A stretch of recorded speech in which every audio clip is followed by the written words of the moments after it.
you this now. Authorities in Gauteng remain on high alert as more heavy rain is expected today. Over 2,000 homes have already been affected by downpours and flash floods. Alexandra in areas in the south of Johannesburg, including Kliptown, Protea and Nancefield, were hardest hit. So let's get the very latest from Nana Radebe-Kgiba from Johannesburg Emergency Services, joining us now for this update. Nana, good morning and thank you so much for your time. I mean, what can you tell us in terms of not only the hardest hit areas in Johannesburg, but the extent of the damage due to these flash floods? Good morning. It has been a very difficult week, starting from last week when we started in Alexandra with the incident at the River. And on Friday, we had multiple incidents in Soweto where houses were flooded and a number of people were left displaced. Disaster management has been around and making sure that they have an alternative place to sleep in, and there were blankets that were donated to the people, food, and most of them resorted to going back home, fearing that their belongings will be stolen. Properties have been destroyed, a whole lot of walls around Florida. People have lost their walls, and some of their front of their yards damaged as well.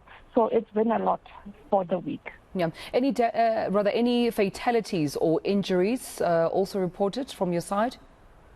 This week, no fatalities or injuries reported. It's been quite a week from last week where we had over 15, plus 15 people that were found. But this week it's been quiet, but we still remain on high alert as the rain continues. Yeah. As you continue, of course, to try and assist as many, residents in Johannesburg as possible, what's expected today with those ongoing efforts? Today, there's a number of things that are going to be done.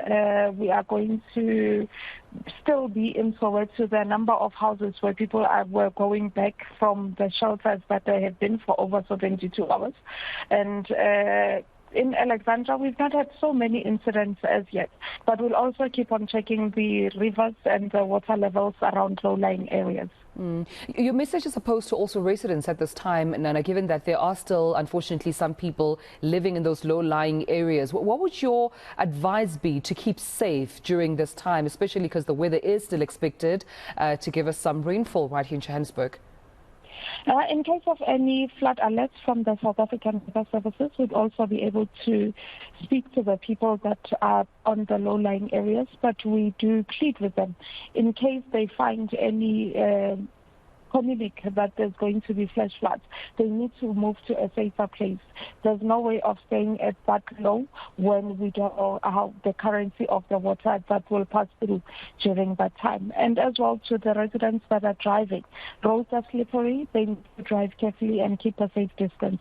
If there's any roads that are flooded, we are working with the Johannesburg Metro Police. They'll be able to close the road.